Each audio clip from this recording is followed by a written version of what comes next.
Bishop Tindero has not yet made yung agenda. So as soon as the agenda is final, we will make the announcement through the resources of Mr. Camilo Milendoris. So yun po, and alam nyo, napalapit sa akin si Mandy dahil lumipat siya sa, ako'y mag-desisyon bumalik din sa Pilipinas. Ang residence ko po nasa Suki. Tapos sa aking anak ay nasa Binyan. So, pag ako'y nasa Manila, wala akong tinutuluyan, tumutuloy ako sa kanya sa Makati. And that was our arrangement. Until pareho na kami na wala kailangan na i-renovate yung bahay niya sa Makati. So he also had to live there and he transferred to Binyan. Yung iniwanan ng aming manugang na bahay, yun ang kanyang kinuha. He has been living there alone. Pero for that short time, naging immediate family na niya yung aking anak, yung asawa niya, at saka yung apo ko, at saka yung balay ko. Yun ang naging support group niya doon. Kaya napalapit yung anak ko at saka yung asawa niya, yung apo ko, na kahit sa isang ram dito sa Pilipinas, kay Mandy. Yun ang naging apo-apuhan niya, anak-anakan niya. Saka every Sunday, nakikita kami doon sa Binyan, gano'n lang. Then, pag Monday to Saturday, nakakaganda na kami biyahe. Kuya, anong nangyari sa kanya? Heart attack. Alam niyo naman, si Mandy ay may advanced stage of diabetes. And meron na siyang, ang tawag ko sa ano? Siguro, kung functional na sa puso niya, hindi naman 5% kasi mga 30%. Napansin niyo si Mandy pagkasama niyo, malimit, mapagod. Ito. So yun na, no? Cardio, myopathy na ng konti. Dito. Pero, alam po ninyo, Dito. He will always kung natagpuan ang kanyang bangkay, hawak pa niya na obviously, tumayo siya from the bed. At siguro, jiggle or something. Doon na siya bumagsak. And hawak pa niya ang kanyang laptop. So, tinitrace ngayon kung sino yung kausap niya sa personal message. Up to the last minute, medyo man si Mandy. Anong nakasulat sa atin? Hindi na namin tinignan, kundi ito sa sudden attack. So, doon na siya na, and of course, wala siyang kasama. Kaya, it took a few days. Medyo meron ng masamang amoy na nagduda ang barangay, pinuntaan yung anak ko, and tumawag sila ng Soko para makapasok sa bahay, and that's it. So, the wife and the children who are all in Canada are arriving on Friday morning. So, Saturday ang ating konting honoring para sa kanya. At saka pagkatapos nun, tutuloy na ang pamilya sa Bataan kung saan siya ililibig. Yun naman po updates as to the exact time and address ng memorial service. I-announce po namin through Camilo Milendoris. Salamat po. Yan talaga buhay. Ako sa puro numero ko na siya. Kasama lang po natin siya dito ng Merkules. Ito, may lakay. Then, yung Friday din, di ba? Nandito siya. Friday nandito siya. Ako naman, kami naman ng Merkules. Nag-uusap kami, medyo pinag-realize namin yung column mo sa kanyang dyaryo. Yung Malaysia. Kaya totoo kasi ang magiging titulo sa ng column ko doon, baptize sila kahit naman. Baptize sila kahit siya sabi niya, okay daw. Ako ng Diyos. Doon ako yung susulat sa dalit siguro. Tawag na lang siya. Huwag muna ngayon. Pero last time, hanggang yun, kausap na muna, sandali ka.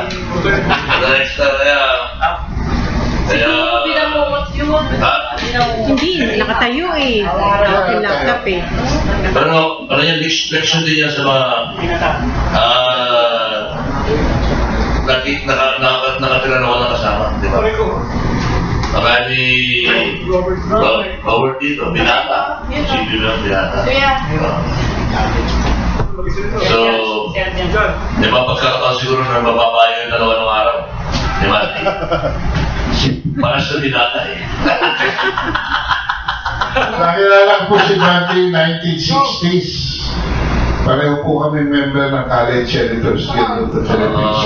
Siya, FAO advocate ako the veteran sa San Beda. Pero ano yun? UE doon yan? No, FAO advocate. UE doon? UE government. Hindi ko na siya. Si UE. Si Mandy sa Sentinel. FEO ni Sentinel. FAO advocate. Gabi ang nag-start ko sa FEO. Sama niya sila Christian Monsul. 16. Christian, sana yan pare. Yeah, mga 10-15, start na tayo. Oh, what a life. Enjoy your life. Marami-rami na. Si King, si... Hindi, parang ang daming hindi naliit o ni Falbos. Si June Estrella. Di ba? Oo, yun. Sino pa ba? Si Alan Patia. Natitipa itong nawawala. Sino ang susunod?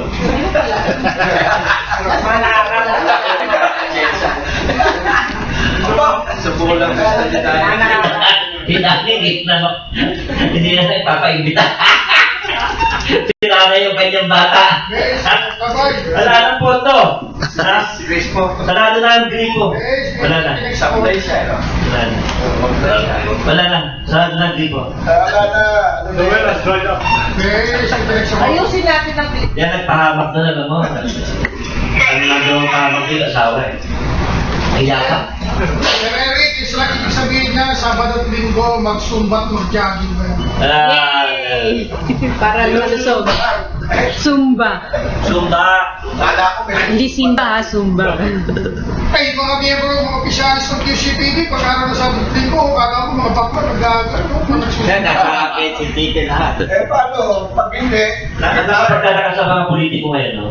Lahat pumunta ng Mindanao eh. Pati yung grupo ni FBINA eh. Pumunta ng Mindanao lahat. Ano magagawin nila doon, Sir Eric? Doon na sila sa kanya, tapang at may malasakit. Ate, dito kaya. Nagkakadarapa sila kayo ngayon doon. Kasi Milahan si Silya pare. Mukhang Ang hindi na... swerte lang din kung mag-grad sila ni Roy Sinieres. Pati si Brillantes. Kasi hindi, professor si Brillantes. Oo. Professor. Pero sila, talagang sa plat pa lang, close na sila. Kaya nitong nakakaproblema si Digong, tumawag si Digong. Kaya nga, gusto ngayon sa rin doble pa, baliktaran. Kumain si ano. Lahat ng kay Kiriam, pati ikaw. Pag si Bigaw ang nanalo, tapos na pisto. Wala na sila Joma. Alam mo din sa... Balik ba yan? Tapos sila Bigaw. Hihirangin niya sa kabinete yan. Si Villanueva. Si Joma. Estudyante ni Joma, si Villanueva. Oo. Si Julius Fortuna. Si Digong. Sige, parang yung ano. Si Dilima. Di Bima. Sister-in-law. Sister-in-law. Pagkasimar naman ang nanalo sa peace process, ang gagamitin si Araneta. Nakakulong ngayon.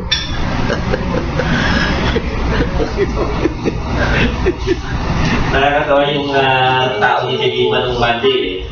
Pero this next Friday. Kinabukasan. Ano kaya nito eh? Ating yung detalye. Wala siyang kakampi rito eh. Wala na pala sa dito ako sa inyo. Alam ba? Sabi ko pala. Sabi ko pala. Sino po pala? Sige, tanong na tayo, no? Good morning, friends and guests. Welcome to Friday by Dance on Telegram. today, maraming nag-back out sa ating guest, no? Pati yung SSS, biglang-bigla nagkaroon ng urgent meeting kami. Tapos ito pati si Alma Moreno, nakiusap noon the other day, pupunta, ngayon sinama daw. Ayun na nga! Ayan ang ating matapang na senador.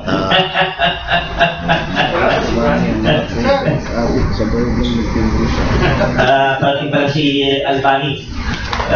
Well anyway, ayos na, ganyan tayo magsimula ulit.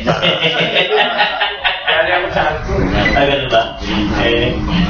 Pagka senador ang hirap na tatabing iniikot itong mga tao ito At, wala pa.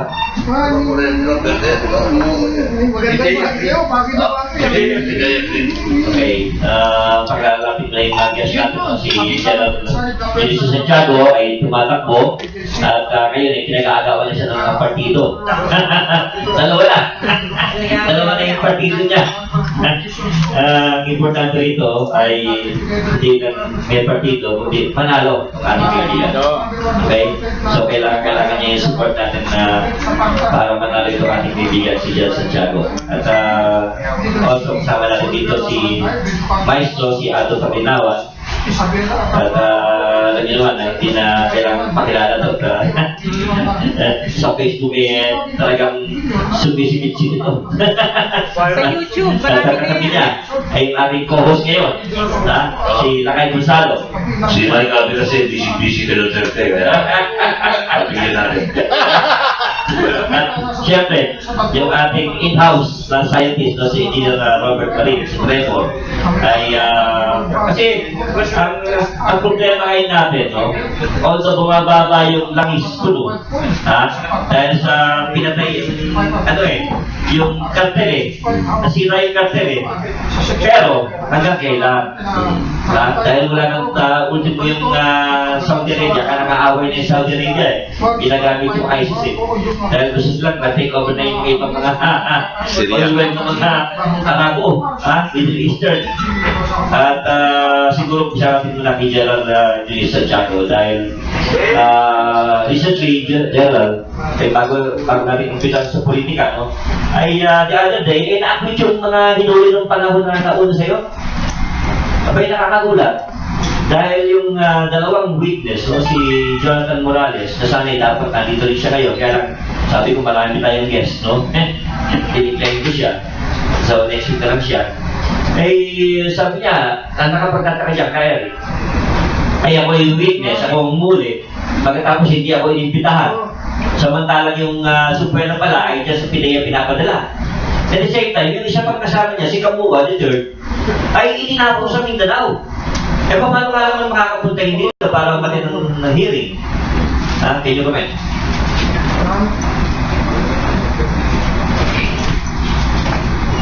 Magandang umaga sa inyo lahat. Kaibigan.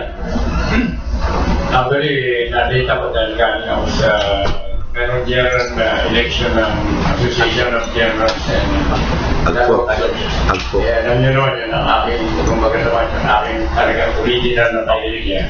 So I had to show my face before I joined itong mga sigat. Paalam muna ako sa sabi ko, pupunta ko yung mga matitigas. Alam mo sabihin, sa Alpo ko na, pag sinabi yung matitigas, alam pa naman na automatic media yan. Ano kasi pag hindi mo kaibigan ng media, tapos ka na. Anyway, yung nabanggit na yun, that is one of the problems ng ating anti-drug campaign. Yung anti-drug campaign kasi natin, hindi naman natatapos sa conviction yan ang katapusan ng actually Supreme Court. Kaya sinasabi yung acquittal sa level na na-acquit.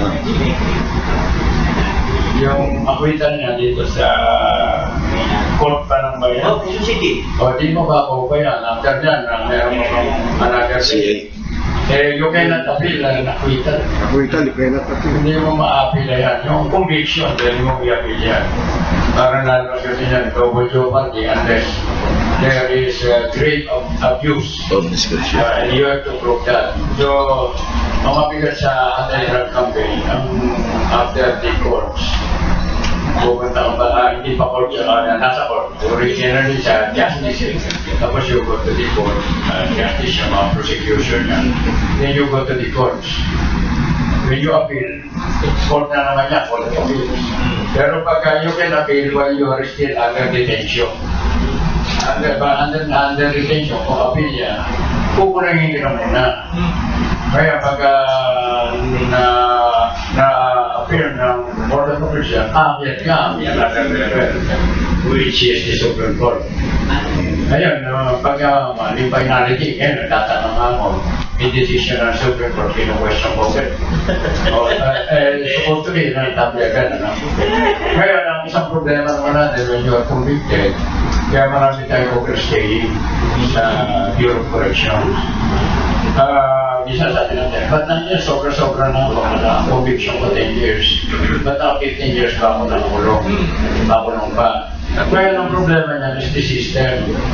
Pagka naka-appeal ang case mo, that means it's still a life case. Yung material, kahit ganong kung taon ang sumobra mo. So anong nasa pinilid ako, ginawa ko, pinalakas ko yung paralegal. Dati marami dyan, hindi naman naman yung problema na lack of knowledge. Legal assistance. So nung nandun ako, pinalakas ko yung paralegal, pinareview ko. Pagka nakita ko na malapit ka na palang ko, malapit ka na palang ma-release, ano ba? 4 years ka, 5 years. Kung titignan mo, mahabang process, i-withdraw mo na yung appeal mo. Para pagkakuan, hindi ka rin, pagka na-observe mo na, out na. So yan sa problema dyan na marami tayong kawawa dyan sa... Kaya, minsan sabi ko sa Trece, parang ayoko na mag-muli ng mahirap eh. Dati, if you remember one case, hindi ko si Mayor Ray. Tatlo sila, conspiracy. Are pa yung natin Mayor Ray. Tapos sabi niya daw sa mga kasama, sige, babalik ako kapatid. Ibalik pareho ilang kaso. Yung RFI, Mark, remember this. Pag sinabi, release for further investigation, forget it. That's as good as release. Wala na yun, tapos na yan. Because ang sistema natin, halimbawa kami, Fidel, pag nanghuli kami, ang muna namin focus namin yan, ipasa na namin sa next level yan. Sa yoga to the court na, sa prosecution. Basta meron ka, itutuloy, may probable ground. It is moved to the court na. So, ang papel ng law enforcement is as witnesses na. Kaya ang kalokohan niya, pag ang witness, ang pakatali niya, to witness role. Gawin mo na completely ng affidavit tapos ang boxing nila. Pero paano, ito ko na atak eh, abogado ka. Ito sinasabi ng kasama mo, ito sinasabi ng isa. Ibig sabihin, babalikan mo, asuhan mo sila ng yung law enforcement. Nag-focus pa kayo, gawin something wrong. So, kaya dito, ano ko yan, do what is right. Kasuhan ka. You're such a wrong. Diba? Di ba tayo natin dahil illegal basis kayo. So, diyan pumigil tayo ng senior agent. Pagawa sa level pa lang namin, sa level ko, LDI, dapat matigas yung legal mo. So that they will review kung ano yung weakness. Kaya problema mo, yung taga-review, medyo umapato. May problema kasi mali-maliinan po. Realities on the ground. Then, kailangan dito medyo magaling kang umana. So, ako hindi ko lawyer. But my main advantage was, since I was a lieutenant, I was doing police work. Investigador ako ng Metro Command. So, army ako, pero I work for the Metro Command Sangkuman. Sa maraming napakalapin. So, sanay akong mag-review. Tapos nung umupo sa Bilibid, mahilig ako magbasa kung time. Nire-review ko yung mga decision ng Supreme Court. Pagka medyo nakukumpis ako, tutok tatakbo ko sa tutok sa kukonsulta ko na nalulong nasa o dalaw ka ng Justice Pando. Kaya pagka meron silang opinion, pagka may nag-challenge sa akin, yung isang challenge ako na walang tumiti. Sabi niya, Director, mali yung ginagawa mo. Sabi ko, sino isabi? Ako, ano ka ba? Abogado. O sige, ano ko, ikaw abogado. O sige, talo mo. Pero ikaw ba prosecutor ko ba? Hindi raw. Ikaw ba judge? Hindi raw. Ikaw ba justice ng Court of Appeals? Hindi. Hindi ka justice ng Supreme Court. Sabi ko, eh kung sabihin ko sa'yo yung nag-review ng case na to, sinulong lahat sa Court of Justice. Ano sasabihin mo? No question. Gano'n lang naman ako mambala mo din. Eh, tatanga-tanga ako, pero matinig yung mga sinabi ko personality. Pagigilbag sila. So, yan na nakita ko na minsan you cannot blame law enforcement.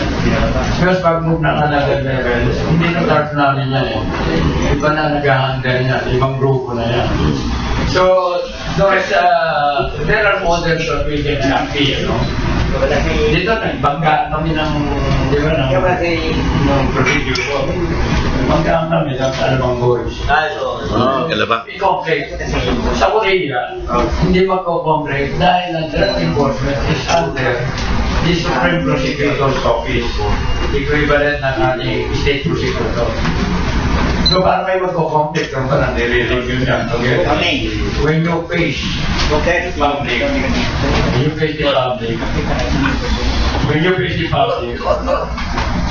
welcome sa aking pero katilig. Totoo ba yun, attorney? Pag kahit na magkapartido kayo, magkalamang kayo. Kasi ano sabi sa akin eh, kung para lang ang kape mo, agawa kayo, iilan nyo na si transition. So, yun ang sinasabi ko. Siguro, kaya nga naman malakas sa akin, hindi mo sisesay, kaya malakas ko, ang loob ko. May nagtanong sa akin ng video sa Pampanga, bakit ka dapat iboto? Sabi ko, magaling ako, may question back yung magaling ako. Dito pa lang, kailangan payabangan eh. Kailangan kasi yabangan yung chairman ni Erickson. Dahil tinanong nila ako, dati na, I was with 3 classmates sa Zambales. General Nagdane, General Rancio Campo, General Go, General Santiago. Sabi, General, but yung Wala mo sa tapang yun ah. Hindi, pero kasi mga klase mo mukhang very stick. Bakit ikaw nakangiti ka pero wala kang problema sa buhay? Ano yung sinabi ko? Ang pangit ko na to, hindi pa akong ngingiti. Ang pangit, hindi nangiti ako, tumatay ko, gumagawa ko, di ba? Ang pangit ko na, hindi pa akong ngingiti, anong mangyayari sa buhay ko? So, yun ang sagot ko, maabang sumagot. Maraming layers na hindi kontrolado ng law enforcement. Paglipat ng start niya, hindi na kontrolado ng next start niya. Hindi lumabas yun sa Supreme Court. So, you'll be surprised na sometimes yung decision, dire-direct yung conviction until umabot sa Supreme Court, bigla i-reverse ka. Diyan kami binunan. Pinilit na fruit of the poison tree. No? Pag yung kardinal, pag hindi mo alam sa sagot, hindi naman naman. Ang modest niya sa alam ang coach na kalabas siya nung wala na ako sa PDA. I was out. Nakalabas ako na. Wala na. Sa akin, katwira ka naman. Yun o, yung alam ang coach niya, very mga intelligent mga basa. So sabi ko, it is a waste sa society kung sila continuously naka-detain. No? Sabi ko, nakawala sila. Ang gusto sa nakawala din siya, drug-free society, di ba? Drug-free society. O sabi ko, ang problema, kung bumalik sila sa vision nila, bata ulit sa kanila, di ba? Lumugo ulit sila, o kung gagawin sa gumasta ulit sila. Ang importante, there is an instrumental agency that will stop a proliferation of drugs. Okay, thank you, General. At incoming Senator. Pagiging natin ito kahit additional na input coming from another Senator. Kaya Attorney Larry Gaton. Bigyan mga kami ng update sa pati ng PGMA. Maraming salamat, kaibigan Eric. Magandang umaga sa inyo lahat. Good morning, General. Alam mo, magkasama kami ni General noong Saturday doon sa Pampanga. Umikot kami. Alam mo, pati nagpapiplatay sa'yo. Oo nga ho eh. Oo. Eh, paano wala silang general na taga-guwa-guwa? Seryoso masyado. Ayun, sabi mo, sila yung mga guwapo, pero hindi umingiti. Ako yung pangit na pero may nakangiti. Pero nakakatuwa lang na kami ay talagang sinusuportahan ni Jimmy. Si General Santiago ako, tsaka sa senatorial, 4 lang yung pinapupunta niya, pinapaikot doon. Si General Santiago, ako, si Martin Romualdez, at saka si Gordon. Nakakatuwa dahil sila lahat sikat. Ako lang hindi.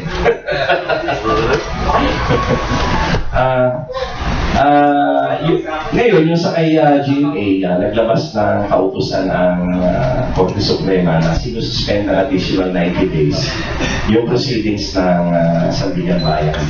No, so, hindi pwedeng conduct ng kahit na anong proceedings ang Sandigan Bayan. Maganda ito sapagkat kagaya ng sinabi ni former POJ Secretary Estelito Mendoza, ang Sandigan Bayan ay talagang nakatuon na i-convict si GMA sapagkat pinapalitan nila ang definition ng crime of plunder. Pilit nilang pinutwist yung facts and evidences doon sa case to conform to a new definition of plunder, which is not in the book. So sabi ni Estelito, kailangan patigilin yung pagdinig ng Sandigan Bayan sapagkat hindi na nila sinusunod yung batas. At ang kagandahan naman ito ay nung inihain ni Estelito Mendoza yung petition na yan, ay kaagad-agad na pinatigil ng Supreme Court ang hearing sa Sandigan Bayan. At nung pinatasan ng Supreme Court ang Sandigan Bayan to explain, and then parang humihingi pa ng extension sa Sandigan Bayan, nag-file na rin ng si Estelito Mendoza ng motion to deny all dilatory motions. So, ang ginawa ng Supreme Court, in-extend ng 90 days yung suspension para mapag-aralan na nila finally kung dapat nang i-dismiss yung case. At ako bilang abogado ay napag-ready ko na i-dismiss talaga yan ng Supreme Court sapagkat wala naman talagang kahit kapiting na ebidensya. Ito nga lang Sandigan Bayan na pupumilit na sinasabi nila strong evidence. Kasi siguro umaasa sila na ma-promote sa Supreme Court. Kaya gano'n. At ang isang matindi dito na nakakainis yung wala naman kaming hinihiling sa kanila na labag sa batas, kundi in fact ang hinihiling nga ng mga abogado na humaharap sa Sandigan Bayan ay sundin ng batas tungkol dyan sa plunder para makita na talagang walang kasalanan si GMA. Isipin nyo, hindi na nga humihingi ng imposible, hindi na humihingi ng illegal. Ang nakakasama pa ng loob yan, itong kagaya nitong si Justice de la Cruz.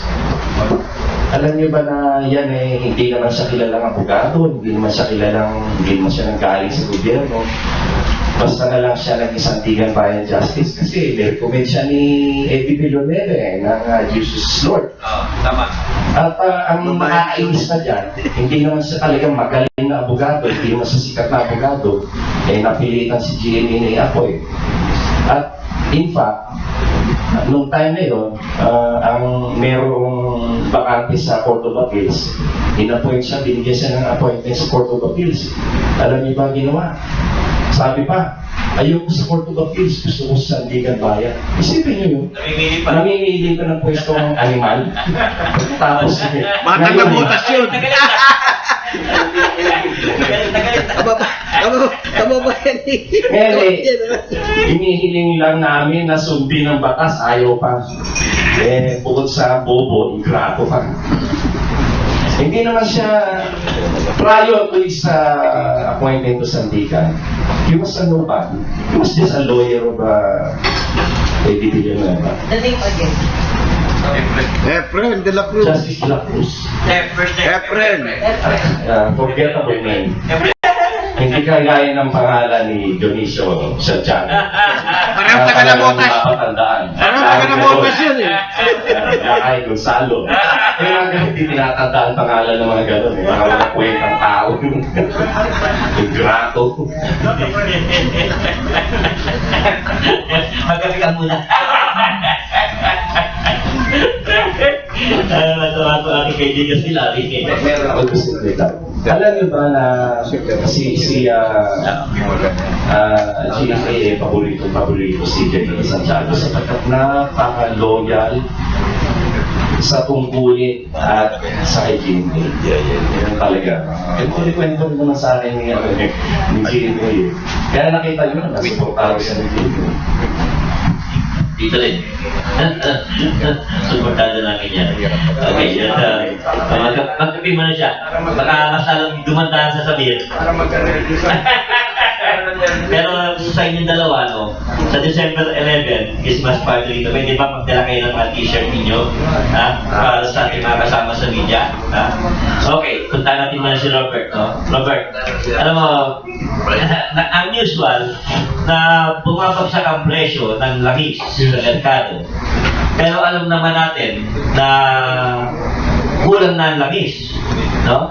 At sana ay mapakinabangan natin yung duty rate natin kung talagang yan nandyan pa. So, anong reason? Bakit ayaw natin gamitin yung duty rate na alam naman natin na nahukay na at na-develop na?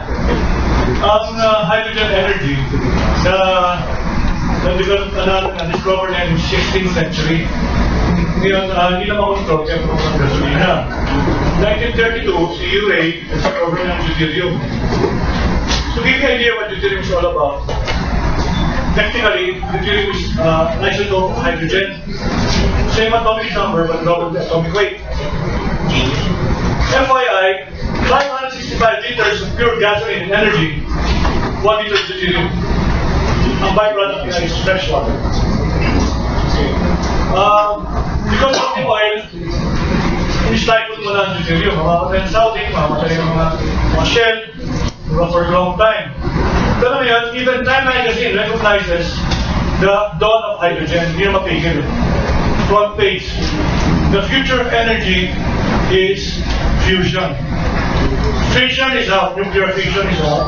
Merkel doesn't want Fukushima of Japan, you know what happened? And because of the fact that the nuclear, mainit, goes to the ocean now is warm. Thereby, 60% of our marine life dead. 60% of our coral dead because of oceans heating up. Not only that, because of its heating up, it's expanding. Now, Manila is below sea level. Nag-expand ng tubig, lumulubog yan. Wala po ngayon, pag high tide, hanggang 50 pa tubig. High tide pa lang yan. Pag high tide ngayon, bagyo, sige na mga pa, mabalik lang Sa Mandalay, where I come from, they spent 8 billion, lubog pa rin. But that's the topic. I'm just talking about climate change. Sa Paris, they're going there to discuss about climate change.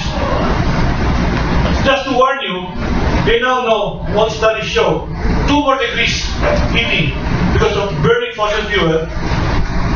Icebergs will melt, especially in Greenland, and the whole world will be under 18 feet of water. And Manila is below sea level. You make your conclusion. It's not rocket science. So they're going there to find out how to curb burning fossil fuel. And what is the substitute? Wind? Solar? Wala pong 2% yun Samahin mo na. And if we keep burning fossil fuel, we'll all die. Climate change. Okay? Now, if you notice, I was in Antipolo 5 years ago, makita niyo yung haze. Ngayon mas worse. Kaya maraming problema ngayon sa lungs. May problema ngayon sa mga pneumonia. Diba? May tapos namin nakaganon. Pollution. By the way, I forgot to mention to you, we should be all congratulated to Filipinos. You know why? We're #1 in disaster in the whole world. Congratulations. #1. I mean, just to, you're not tayo #1. By the way, I also like to mention to you that because of what's happening right now, we're going down to Paris to talk about Habsburg Climate change. division, climate change. And that's the future. Now, I don't know for whatever reason, I got a letter from DOE stating the fact that the Senate and the Department of Energy has a certification saying no such thing as uranium in the Philippines. My goodness! It's in Philippine Deep, Surigao. The fourth deepest, it's not the deepest, it's the fourth deepest. And #1 is Marianas Trench, #2 is Tonga Trench, and then #4, Philippine Deep, which is only 10 meters lang difference to sa isa. But ang deuterium, for some reason, pag-init ng mundo, okay, galing sa Kapul Kuwait, dala-dala niya ang deuterium. Pagtapa sa isang na, boom, ang deuterium. Virtually inexhaustible. Now, potentially it can make us the richest country in the world.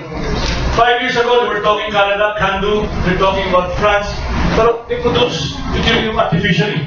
We have it unlimited in the Philippine Deep. The problem is, 10 kilometers down and about 20,000 PSI, more or less.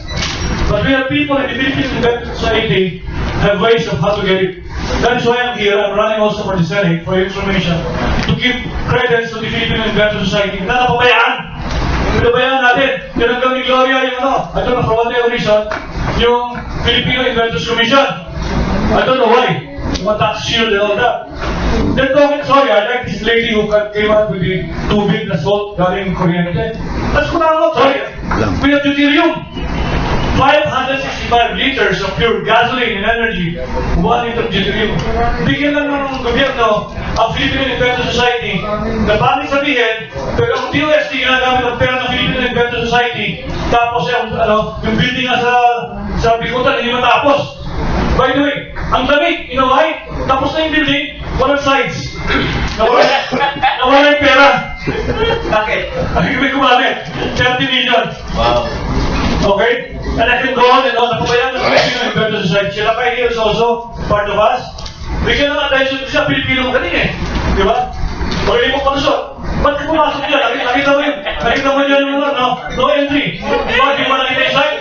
Nakita mo, ba't pumasok pa? Hindi ko kayo nakita. Yun ang Pilipino, di ba?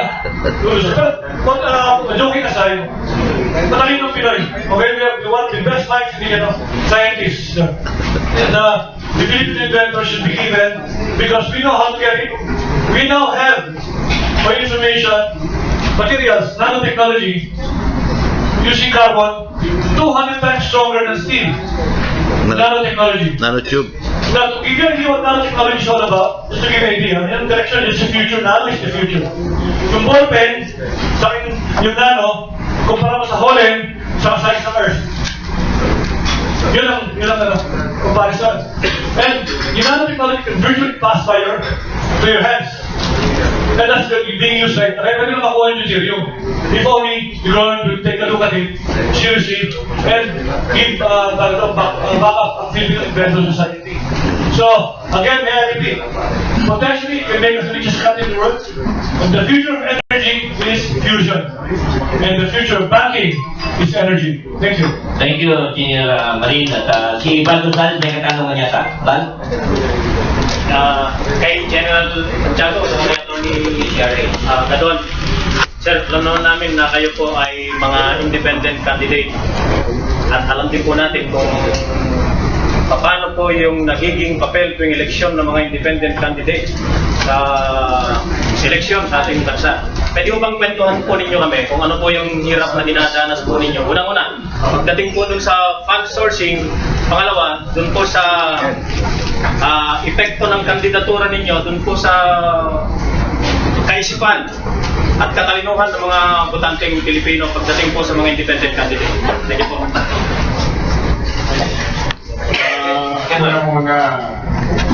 Kami niya na tinatawag sa akin, anong partido ko? Sabi ko, baka iboboto niyo ba yung presidente ko, na vice president ko, o ako? O basta iboto niyo si Santiago, ang presidente ko, kung sino mananalo. Kaya ako tinatanong yun, di ako sasabihin ko, ako. At hindi anong karapat ako? Magaling ako. Alam kong ginagawa ko, alam ko sinasabi ko. Ngayon, alam niyo, kanya-kanya technique lang yan. Would you believe that I have traveled twice to Mindanao already without spending a single centavo? At ako sinasabi ko, kandidato ka, dala kayo ng partido. But your future was my past. So, yun itong mapasapano, I was there. Were they there? I was in Basilan. Was there? Nandun ba sila? Nandun ako. I'm the chairman of the peace panel. Hindi ko na pinagin. Ngayon ko na nangiyayabang sa inyo yan. Kandidato pa na, kailangan mayabang eh. Oh. Sa Leyte, mayroon akong kasama sa Pilconsa. Taga Leyte. Pero tumapak ba siya sa Samar? Tumawid ba siya? I was there. I was in Leyte. I was in Samar. Rotary Club. 5 Rotary Club ko. Dahil ikot ako ng ikot ng bayan. I was in Kamalatuan. Nagpunta ba siya sa minahan ng Tabong? Wala. Ako, I was there. Oh. Yung pupuntahan nila, magpapakilala sila, ako pakilala ko na. Oh. Saka ako, ginagamit ko, I'm a consultant of a billionaire friend of mine.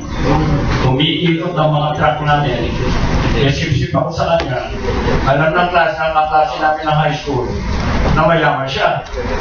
Ako, alam ko, billionaire siya. O, puro idol tawag ko sa kanya, yaman mo talaga, bilip ako siya, galing mo talaga. Hindi naman, kakagaan ko lalo. pero, general, may allowance ako. So, ako yung kandidato, nabukod sa walang gastos, may allowance pa. Nakarinig na kayo ng gano'n? Kaya sila, nasabihan ko sila. Ang sabi ko kay ma'am, kayo pa ang pinakamahal sa eleksyon. Sabi ko, ma'am, ang laki ng pera, 50 million for advertisement, advertising. Sabi ni Jim, maliit. 50 million, maliit. May nakausap na naman ako si John Simon. Alam niyo kwenta kung magkano ang election campaign per day? 1 million. And we have 5 more months to go. So, 1 year times 30. Although, may kulang ng konti yung February.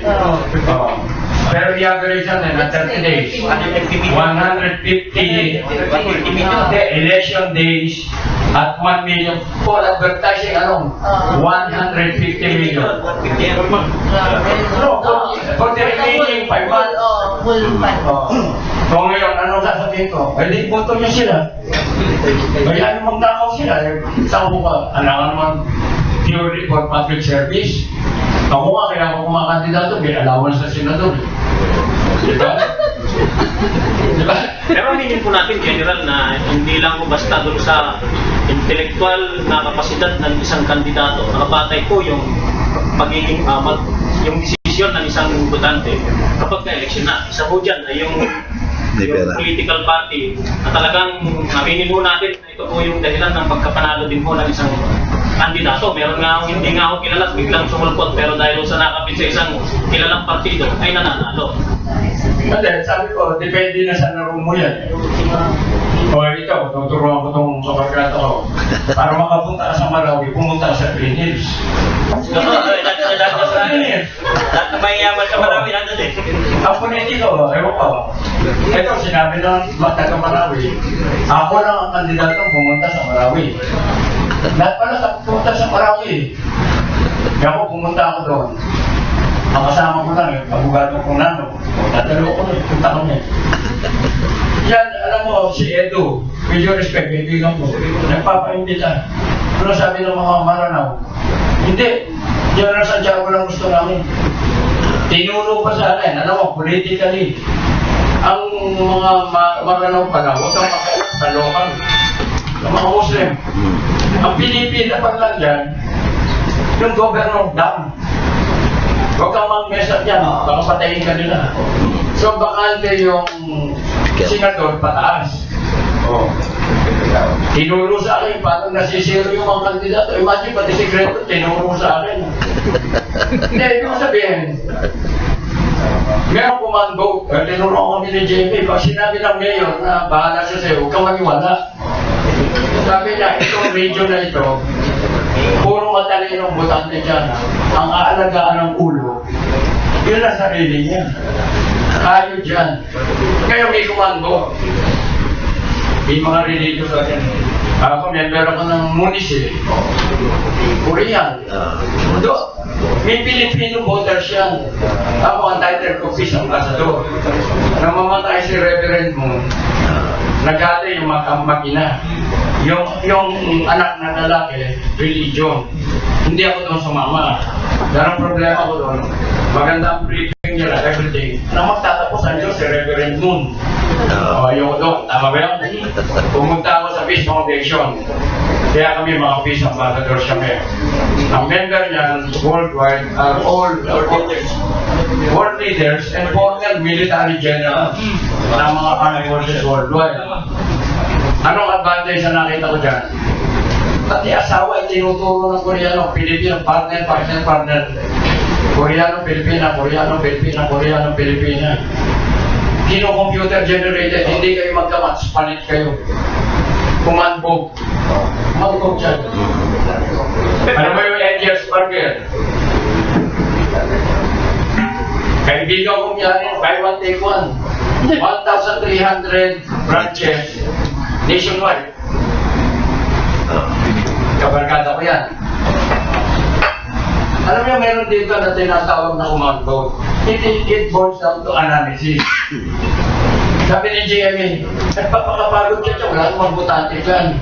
Sabi ko, ma'am, ito, perme ko niyaya niya magkape. Yung mention din eh. Huwag ka sumama, sayang ang kape mo dyan. Wala kang mapatal dyan, sayang ang oras mo. Meron na isang magaling na tao, sumama ko. Tayong bali mo na, pati yung magaling na tao. O, binigyan ako ni Saan, dito ko pumunta. Sikreto ng media. Alas 7 ng gabi, huwag ka nang magpa-interview. Talo ka ng telenovela. Ha? Balimat. Sabi, anong inquirer, with due respect?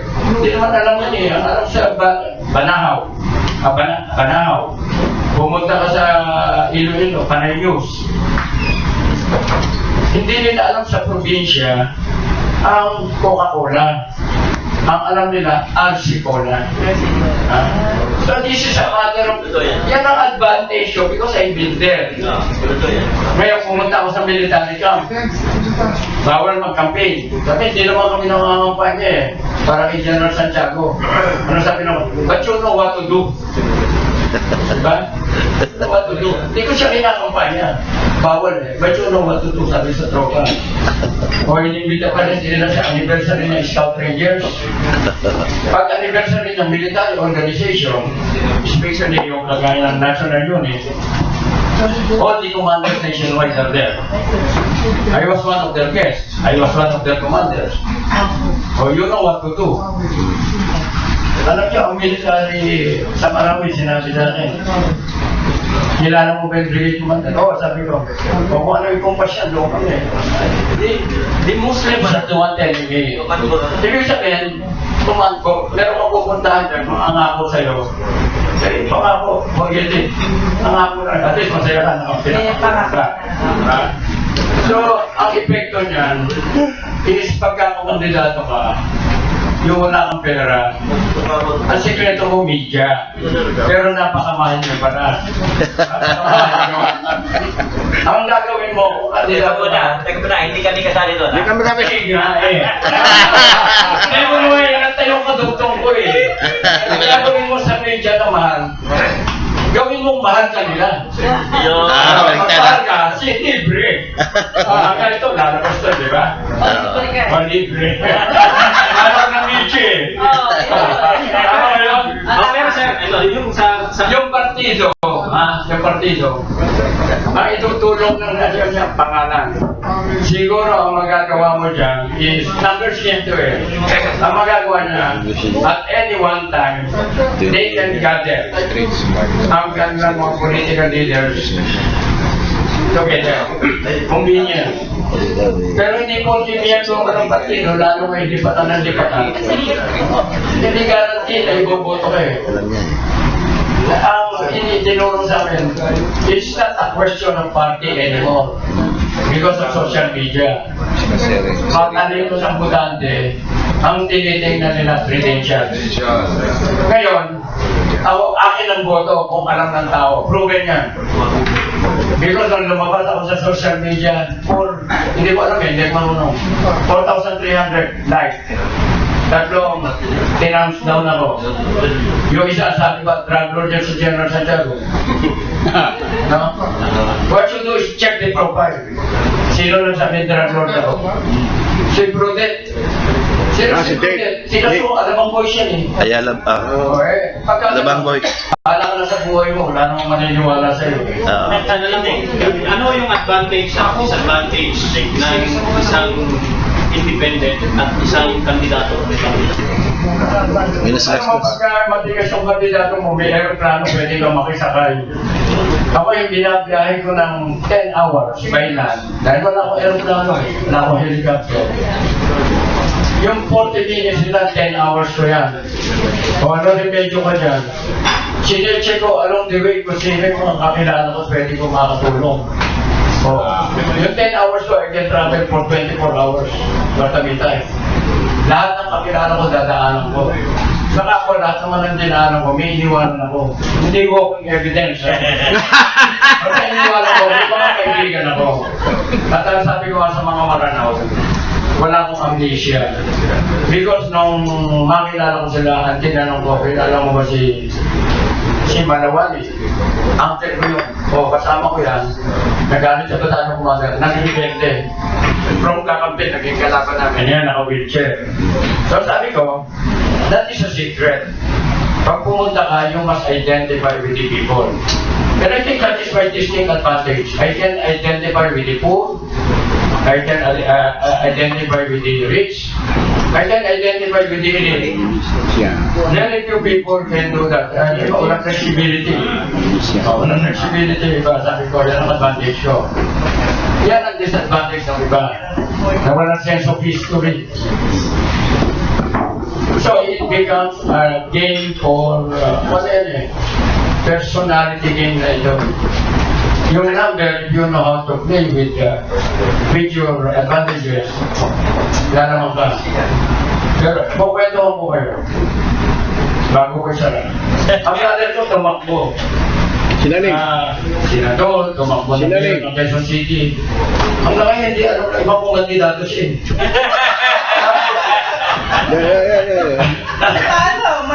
Pero alam mo naging problema ng brother ko. May sikreto dyan. May sinama siyang kandidato. Pumunta kami sa headquarters niya. Unang-una hinanap ko. Nasa mapa ko. Walang mapa. Nasa communication mo. Wala. Hindi ba operation officer ka ng cadet ko? Ang dami na striper. Ako, pumuntik na kahit siya wala. Kaya naging practical ako. Ang approach ko practical. Kaya akong papunta siya, sandali, mag-usap kayo. Iniwanan sa akin yung katikit niya. Sabi ko, ay, kumusta ang kampanya?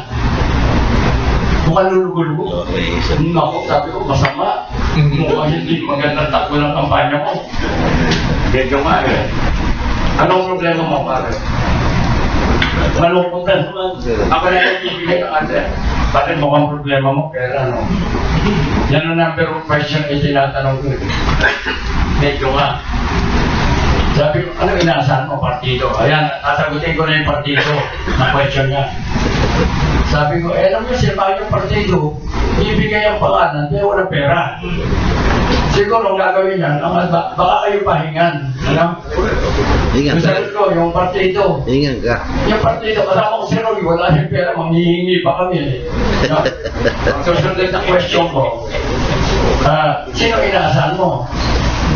Nung hindi sumunod, yung mayor mo, no? Mayor ang tinatakbo eh. O saan eh. Sabi ko, nagtataka nga ako nung matumang mo, kapareho mo walang pera yun eh. Next question. tinanong ka, pare, disitido ka ba? Okay. Gusto ko manalo. Gusto mo manalo. Dito gagawin ko kung ikaw. Umuwi ka sa bahay. Buhayin mo aircon mo. Maligo ka. Pagkapaligo, magpajama ka. Pagkatapos mong pajama, humiga ka, matulog ka. Baka mapanaginipan mong nanalo ka.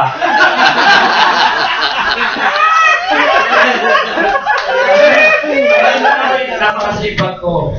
Kahit ako, nag-martial o kami yung martial law implementors, pabilisan kami gumawa ng tulong. Raid. Tuloy-tuloy yan, 2 months. Ang una namin na raid, Iglesia San Juan. Raid. Pagka-raid, mas tulog. Kuya, ganito ba? Mag-target na, nasa target area na tayo, gising. Raid na naman. Bata mo yung mic mo. Sayang yung kwento. Dito. Pero, ano nangyari? Ngayon parang bumalik ako ng tangente. Nag-travel ako isang linggo. Ang itinulog ko siguro 14 hours. And I see, nakita yung boses ko hindi bumabalik. Sobrang. Pero ano mo, yung pawalan mo ng partido, masosol mo yan ng sipag. Iski naman sa negosyo, sa media, yan mo kayo magsasaksi. Ang media, hindi natutulog eh. Basta may scoop, takbo yan. Ganon din dito sa pagtakbo natin sa politika. And any undertaking. But the best thing that you can do, wherever you go, walang pangit na assignment. Ang pangit na tao. Mag-iwan ka ng magandang legacy sa lugar, pagbalik mo. Ano ba tumatawag sa akin? Tandaan yun. Sir, nag-organize ako kami rito. Ang hinihingi lang nila sa akin yung appearance. And I think that is my distinct advantage over most of the candidates, if not all. I've been there. I was part of the community. And I've proven to them that I'm a group military commander for both Muslims and Christians. Naging parehas ako. So I was never forgotten by the Muslims, and ang ex ko Muslim. Any problem relative to the Muslims, I gave it to my deputy. I told them, apply what you think is the best solution. Just consult with me or advise me. Kung meron akong info, and the reverse process. If I'm dealing with the Christians, sabi ko, leave it to me. I'll tell you kung anong approach ko. Kung i-comment ka, gawin mo. Isang bagay lang ang sinasabi ko, walang distinction ang Muslim at Christian.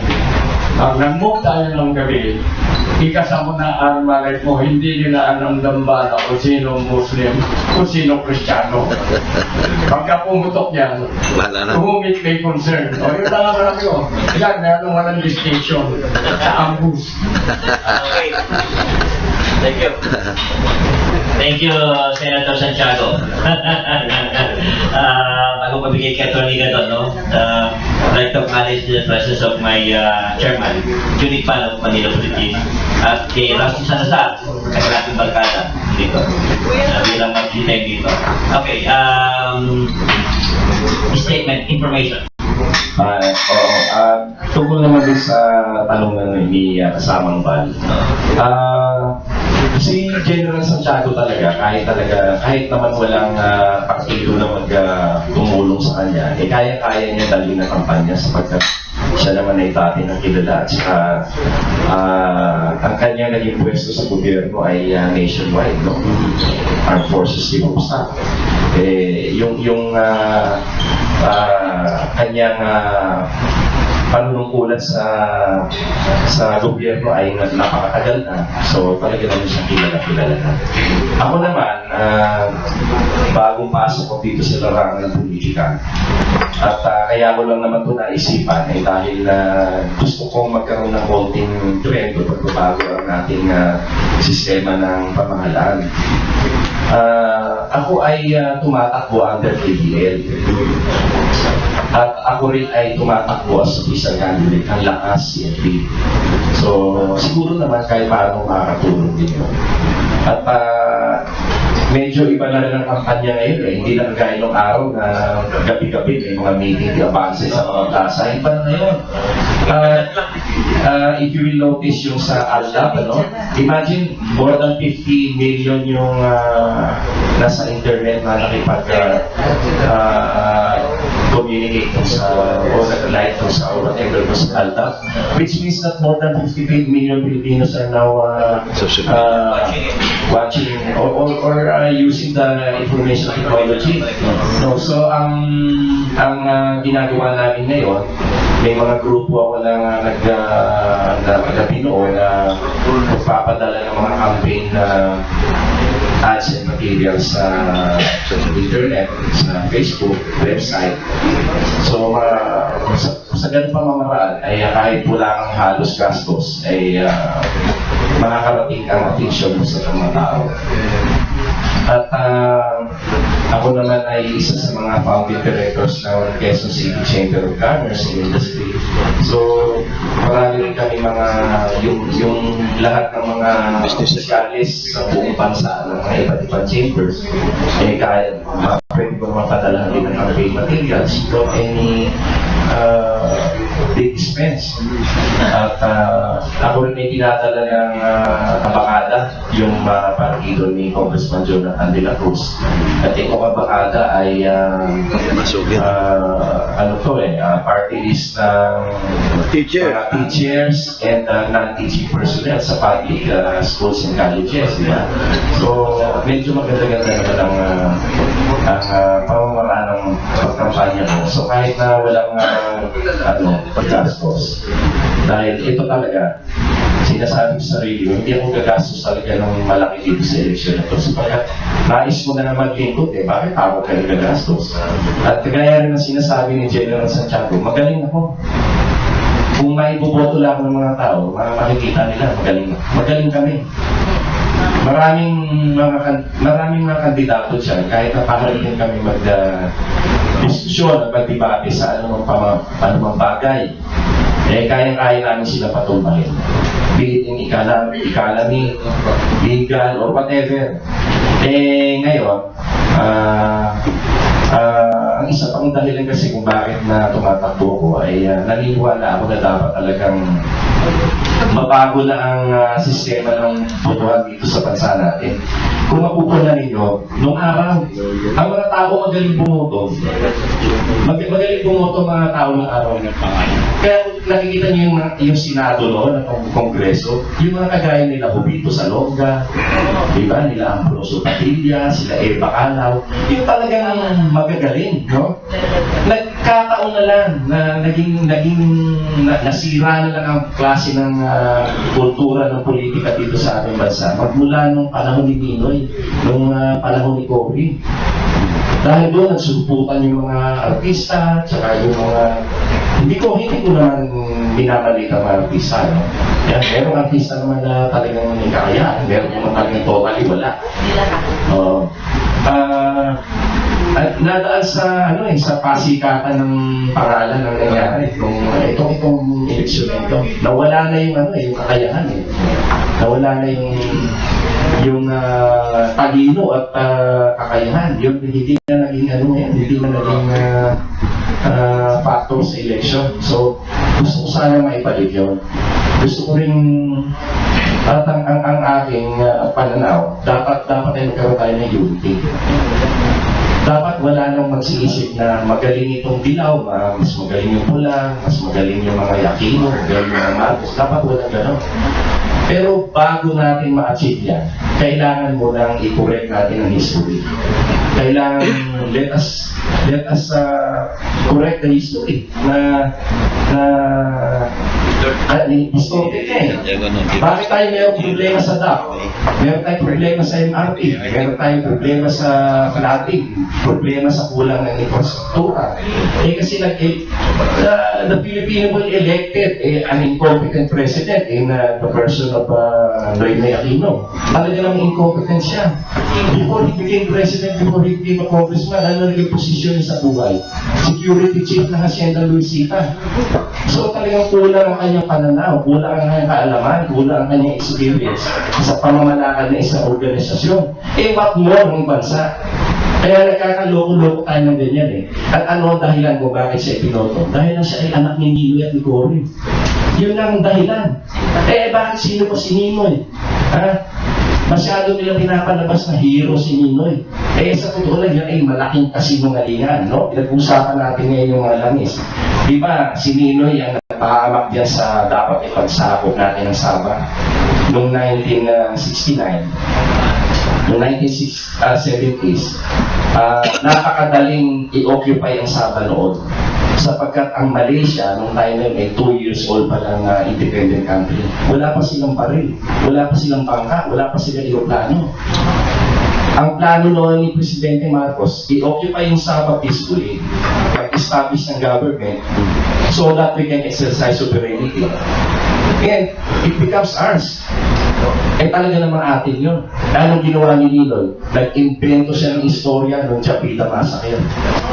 At mismo si Teddy Boy Locsin, na siyang sumulat ng balita na yan sa Philippine Free Press, umamin na konsensya siguro. Sinabi niya sa radio program niya, yung Carambola, sinabi niya na hindi po totoo yung Chapita Massacre. Ako'y inutusan lang ni Ninoy. Kasi si Teddy Boy noon, isa sa mga staff ni Ninoy sa Senado. Inutusan siya ni Ninoy na impentihin yung kwento ng Chapita Massacre para masira yung plano ni Marcos. Nasira nga. Anong nangyari? Sa halip na mapawi natin yung Sabah in a peaceful way. Dapat sana tayong nakikinabang ng lakis ng natural resources no? Pero kasi, si Ninoy kasi, sa kagustuhan niyang huwag maging successful si Marcos, lahat ng bagay na gagawin ng maganda ni Marcos, sinasawakan niya. Kahit na yun ay alang-alang sa kinabukasan ng bansa. Si Ninoy, siya facilitator ng meeting between Joma Sison and Bernabe Buscaino. Na-form nila yung NPA. Anong naging resulta niyan? Katakot-takot na damage ang ginawa sa bansa. Bilyon-bilyong piso na sayang dyan sa NPA rebellion.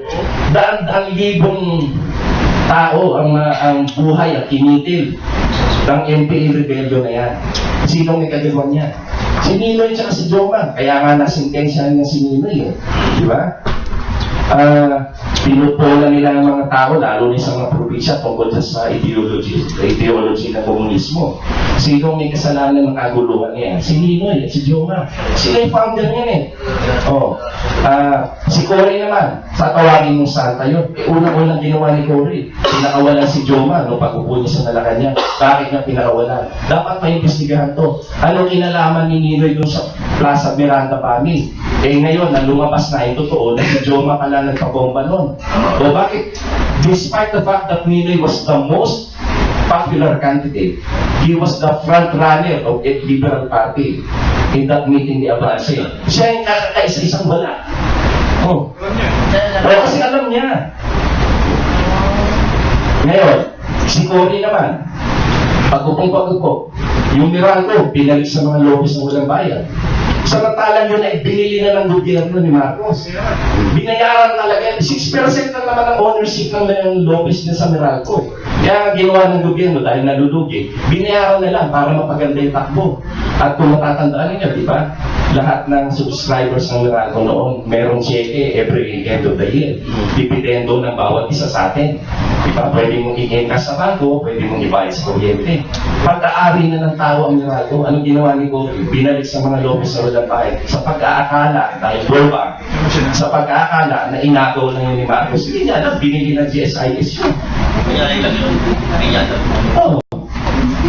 Parang ABS-CBN, binili na rin yan. Ginawa ng People's Television Channel yan. Pero hindi yan, binalipan sa mga lobbies. Ang kuryente, napakamahal. Yung Bataan Nuclear Power Plant. Alam nyo ba na ang kuryente dapat niyan? Ngayon, at present prices, Dapat ang kuryente, ang generation charge is only 2 pesos and 40 centavos. Kung tumakbo yung back-added plant. Ngayon, magkano kuryente natin? Ang pasa sa atin ang pasa ng bawat power generators, ang pasa sa atin, nasa presyo ng 9 pesos. Imagine mo yung layo. Kaya nung panahon na yun, nagsipagsara yung mga multinational companies dito. Kagaya ng GE Philippines, Adidas, Panasonic, Phelps Dodge, Wrigley's. Lahat yan nagsipagsara. Daan-daan libo ng mga Pilipino na wala na trabaho. Dahil ang mahal ng kuryente, tinikita pa ng mga MPA yung mga expats nila. Pagka hindi pa nagbayad ng blood tax, susunugin yung mga delivery trucks nila. Di ba? Napakalaking distraction ang ginawa sa atin ng mga Aquino, sa totoo lang. Ang petrol, ginawa ni Marcos yan para para magkaroon ng check and balance yung presyo ng gasolina. Hindi sila pwede magtaas. Ang ginawa ni Cory, pinenta rin. Yung mga properties sa Japan na dapat pag-aari ng Pilipinas, pinenta rin. Napakaraming distraction ginawa ni Cory. Kaya hindi sila dapat tawagin hero. Dahil hanggat hindi tayo nakakaalpas sa ganyang klase ng pag-iisip, ang mga tao ay palaging misled into believing that these people are heroes. Ang mangyayari, kahit isang aso, damitan mo ng tao, lagyan mo ng pangalan Aquino dito, baka iboto pa rin. Yubi. Ay, good morning huli. Magtatanong lang po ako sa dalawang magiting na senador natin. Kasi po, ayon dun sa mga iba po sa pinupuntahan ko, napakatindi daw po ng magiging aksyon ng PCOS machine. Ito, yung manual at PCOS, iba yan. Kung sa galing mo ninyo, wala ko tayo nasasabi. Pero yung resulta, hindi yung nagagaling sa mismong tao talaga na sadyang bumoto. Ito po ay resulta mula sa PCOS machine. Ano po masasabi ninyo?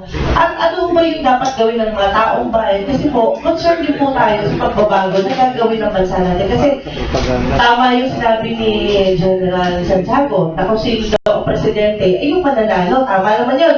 Dapat ito, supportahan natin kahit na sino yung gusto natin presidente. Kung sino yung manalo, supportahan din natin.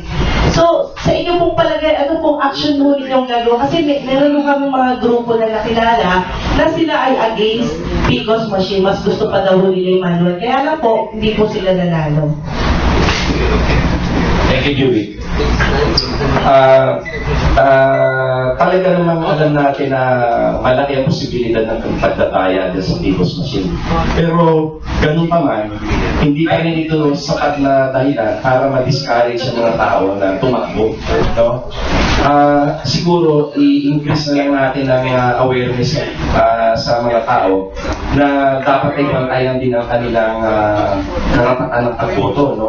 Ano ang pwede nilang gawin? Magtipon-tipon sila sa mga plaza nila at isigaw nila. Halimbawa, 500 sila o 1,000, isigaw nila. Ang ibuboto namin ay si ganito. Kaya pag dinaya kami, bilang na yung pandaraya. Dapat they should come out and protect their votes. Diba? Ngayon pa lang, magtipon-tipon na sila sa mga plaza. At sabihin na, diba? Ito ang kandidato namin, ito ibuboto namin. Kaya pag ito hindi lumabas, 5,000 kami rito. Pag hindi ito lumabas, sigurado binaya. Okay ba? So, yun ang isang paraan dyan na walang gastos. Dahil sa ngayon, talagang hindi mo na mapipigilan dahil nasa batas na yan, PCOS na yan eh. Kaya wala ka na magawa dyan. Gusto rin man natin ibalik sa manual, hindi na po pwede dahil merong batas eh. Mangyayari lamang yan kapag naging senador kami ni General Santiago, papalitan namin, i-repeal namin yung PCOS,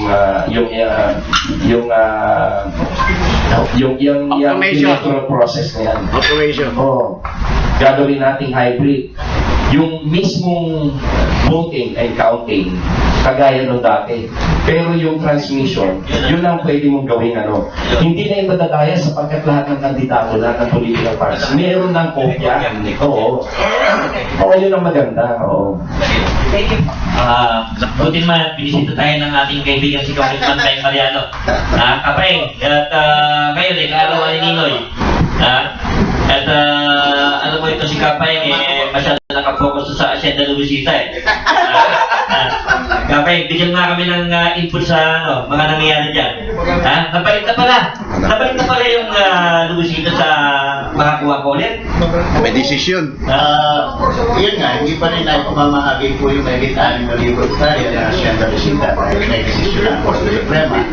At ang ginawa po ng Department of Agrarian Reform sa kasaysayan ng Agrarian Reform sa Pilipinas, yung sistemang Tampiolo na nirapol yung mga laprote ng mga magkasaka.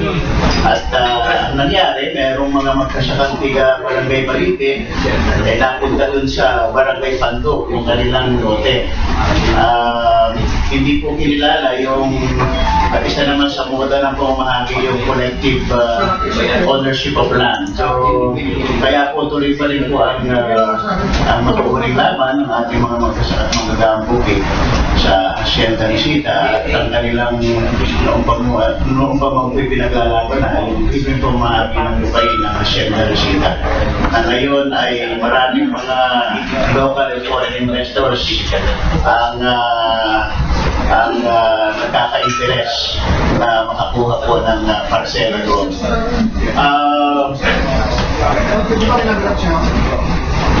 Alam po ninyo, ang isang legacy nitong gobyernong Noynoy Aquino sa Department of Agriculture at Department of Agrarian Reform ay yung malaking pondong in-impound. Alam po ninyo, i-reveal ko ngayon ito sa harap ng mga kaibigan natin sa media. Simula po 2011 to 2014, cumulatively, ang total available appropriations na pinapaloob sa Department of Agriculture ay maabot ng 230.5 billion pesos. Pero ang unused appropriations po doon ay maabot naman ng 44.9 billion pesos, almost 45 billion pesos. Ang unused appropriations. Yung pong unused appropriations na yun, may breakdown yun.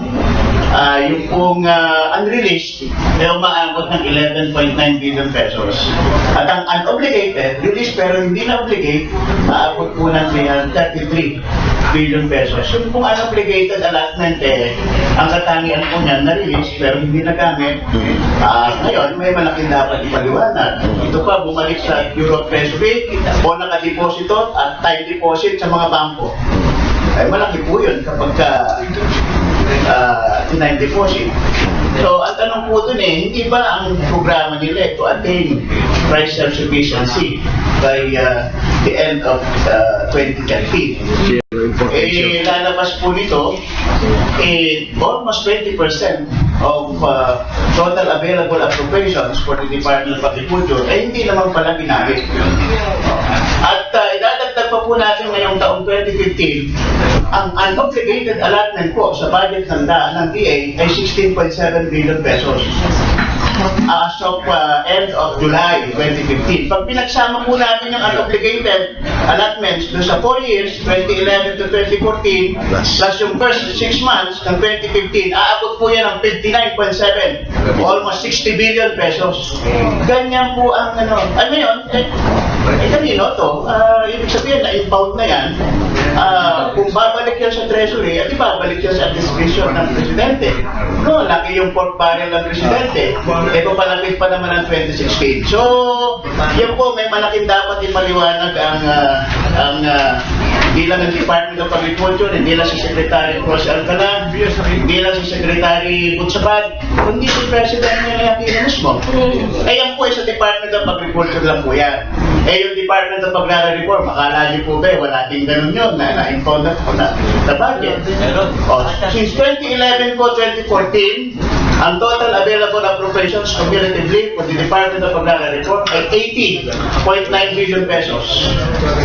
Gaano po ang unused appropriations? 31.9 billion pesos. Yung pong 31.9 billion pesos na yun, may breakdown po yun. 8 billion unreleased at 23 billion ang unobligated allotment. So, ganyan po kalaki. Dalawang ahensya lang yan.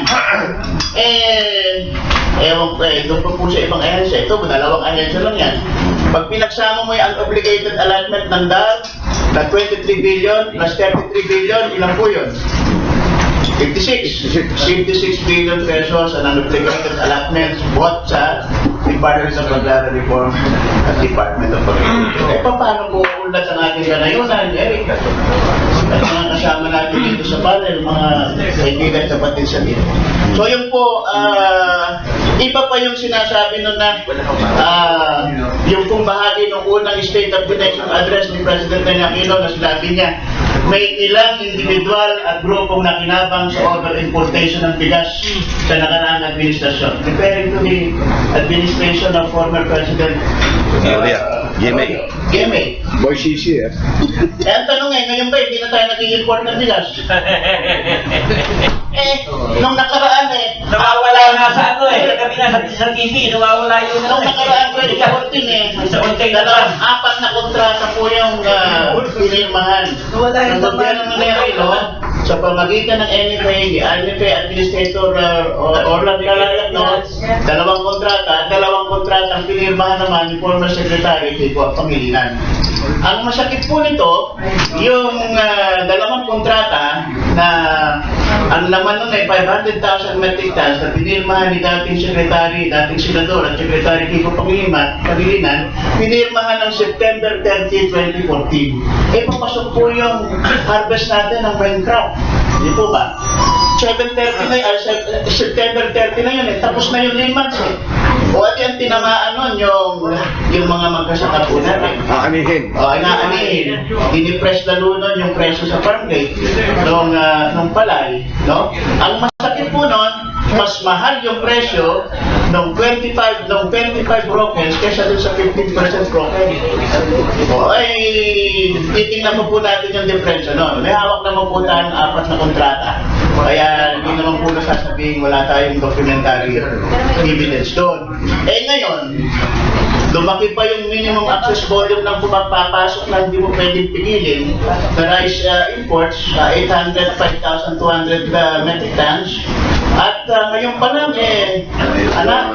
bukod pa dun sa 500,000 metric tons, kumukontrata na po ng another 750,000 metric tons dahil naroon po dito sa papalapit na LD. So, yun lang po lamang at hindi ko sasabihin yung opening statement. Kung hindi, marami pong bago bumaba sa poder, si President Aquino, sila Secretary Kutsabad, at Prof. Alcala, at Secretary Reyes, meron pong dapat ipaliwanag. That's a bad policy. Okay, with that, I'd like to thank our guests. Walang time so overtime tayo today, no? Pero yung mga gusto niyong interviewin, dito lamang po sa loob ng ating kwarto para hindi tayo nakakapala sa labas. I'd like to thank Kapay Mariano, Engineer Robert Marin, Senator Santiago, at Senator Gadon for the time. Thank you. See you next week. Kaya pala, no? Yung ating Christmas party December 11, pero next week meron din tayong possible na gift-giving din next week. Kaya kita tayo dito. Okay? Dahil yung mga taga-SSC magdadala ng regalo dito na next week. Maagas lang bibigay ng kanilang gift-giving. Thank you so much.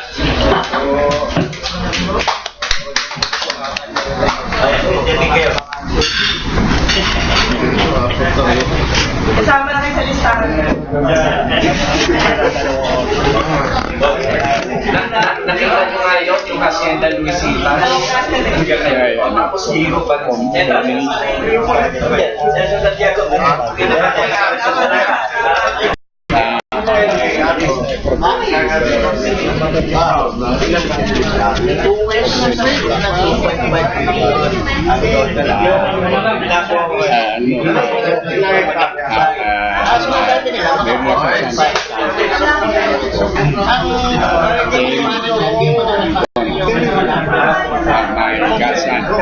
Pareho sa kanila.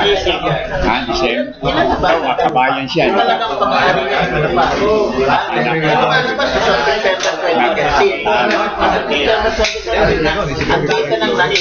Good, ayun pala. I'm not close to him. He knows my face. Probably he does not know my